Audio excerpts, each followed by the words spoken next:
Everybody, Alan Brown here, chiropractor. Just created a short video on how to measure your heart rate variability. And this goes with the webinar adaptability for those that may have already attended or those that are thinking about it. It just goes with that information. So not going to anywhere near as much information of what heart rate variability is and what we're trying to achieve with all the interventions. So just briefly, heart rate variability, we're looking at measuring the adaptability essentially of this autonomic nervous system. That's the part of the nervous system we don't think about that runs our immune system. It runs all the, say, gases in the blood. It repairs cells, in charge of those inflammatory responses and generally healing and getting us moving in the morning. So there's two branches to that. We've got the parasympathetic, the part of the nervous system or the autonomic nervous system that is in charge of rest and digest or repair and renew. And it's the part that gets the blood to the digestive system, gets the digestive system moving, gets all the secretions going. So that's the first branch. And then the second branch is the sympathetic part of the nervous system. And it's in charge of fight and flight. And it more inhibits those digestive or turns off those digestive components and moves blood towards the muscles, get you up and moving for the morning. So they kind of do opposite things in some ways, but what we're looking for with heart rate variability is how well the flexibility between the two systems. So for good health, we actually need the body to be able to move between those branches in a really flexible way so that it's more adaptive. So that's what in basic terms, what we're trying to work out. And so heart rate variability is a measure of this autonomic nervous system's adaptability. And the metric that we're looking at is this one called RMSSD. Don't need to know what that is, but just so you're familiar with what you're looking at on your phone when we look at how to get the data. So heart rate, remember on this diagram is, say, for instance, 60 BPM, that's just 60 beats per minute. So heart rate is basically just the average beats per minute. Heart rate variability is about the variation between the beats of the heart. And that then is representative of the state of adaptability within your nervous system and a range of other things within the autonomic nervous system. So you can see there 0.987, 1.19, 0.823. You can see their beats over that 60 beats per minute. That's the 60 is the average, but you can see that the time between the beats varies. And actually more variation generally is a sign of better health with heart rate variability. This is the app that we're recommending because it's the easiest. It's only about $14 and it's a one-off payment, and you use your phone, camera and light to measure your heart rate variability. That's what the app looks like, and you can download it for Apple or the usual Google Play. That's it there on the right, what it looks like when you're about to download it. When you open up the app, it will look like that picture in the middle without the 8.2 and the 7.9. That's just your individualized sort of score that you'll get once you start measuring your heart rate variability when you actually take a reading, which is that bottom button, the blue one at the bottom. So when you open this initially, it'll have 0. It'll have nothing on those today, yesterday baseline areas. And then when you press that blue button, you'll put your finger over the camera and the light, like I am in that left picture.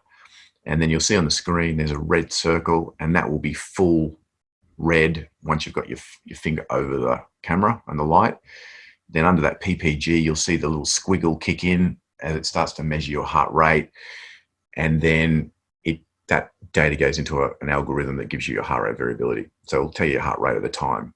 And you can see that little circle down the bottom, the 53 seconds. It counts down for 1 minute. So it's only about 7 seconds there. So it only takes a minute to take the information that you need. And then you'll get this 8.2 or this 10.1, whatever your score is today. Remember, that is not your heart rate variability. That's bringing in your subjective scores, a range of other things to give you how you're going relative to your heart rate variability. So it's a marker of where you are, whether you should train. So it's an individualized score that you can sort of see if you're going okay. but it's not your heart rate variability. So to get the metric we want, we go into the menu there, which is on the top left-hand side of the screen, back on the screen you open, and then you go into the menu, and then we can actually we want to go down to settings, which you can see down sort of close to the bottom there. And when you open up settings, you see default mode, sensory ID, test type. Keep going down there until you see HRV view, and just make sure you select all there, because that will make sure that you get that metric that we're after. And then back to the menu page here, if you open up the history and you've taken some readings, because it actually takes about 3 or 4 readings before you actually get a baseline of scores, it'll tell you that as well. And then you can see that RMSSD is the one in the middle there, and that's what you'll see if you select history. So that'll tell you what you've got on a particular day. And then if you go back to the menu again, you can select population comparison, and that will give you a bell curve of where your metric fits on average compared to a trained population. So just consider that the people who are using this app are probably going to be a bit more interested in health and have higher scores than the average population. So don't be too put off if your numbers are less or at the back of that bell curve. But we were aiming to at least get in that bell curve or ahead of it. That's what I'd be suggesting. Just getting your score higher is essentially what your first goal is. How often should you measure it? Well, ideally every single day, because it only takes a minute. And the more often that you do this, the more of an increased confidence that you'll have in your score. It becomes more accurate and more predictable because you've got an average that you've taken over a longer period. So that's one of the perhaps the limitations with the app is it may not be as accurate as an ECG, even though there is a study that shows that it is validated for this metric. The more that you take it over time, the more confident you can be with your score. And that is really important when you start bringing in lifestyle interventions, because if you can see whether you're, with whatever you bring into your lifestyle, that if you see a significant rise and you think, okay, I'll stick with this. This is a good thing. My heart rate variability is improving. Remember, we take the measurement on the first half an hour upon waking.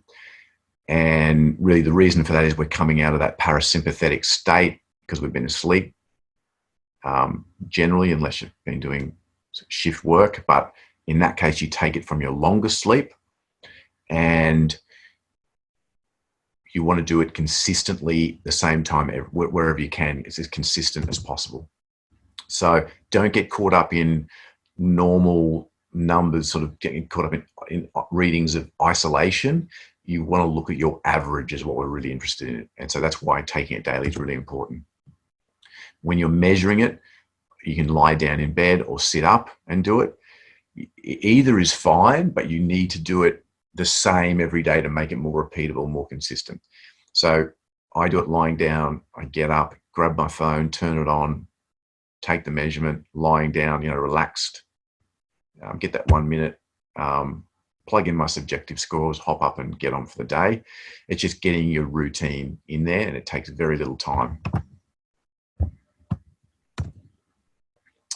And then there's our 8-week challenge, heart rate variability with the 9 interventions. Again, you can add as few or as many as you want and see how your scores improve. But we've got down the bottom there, HRV, RMSSD, week 1 and week 8. Obviously the goal is to improve your heart rate variability over that time. And you can enter your values and what your interventions are and the frequency, duration, all that sort of stuff. You can do that directly onto this PDF. You can download that off our website. And for any more information about the next webinar on adaptability or anything at all, just go to our website and we'll be more than happy to help. Thank you for your time.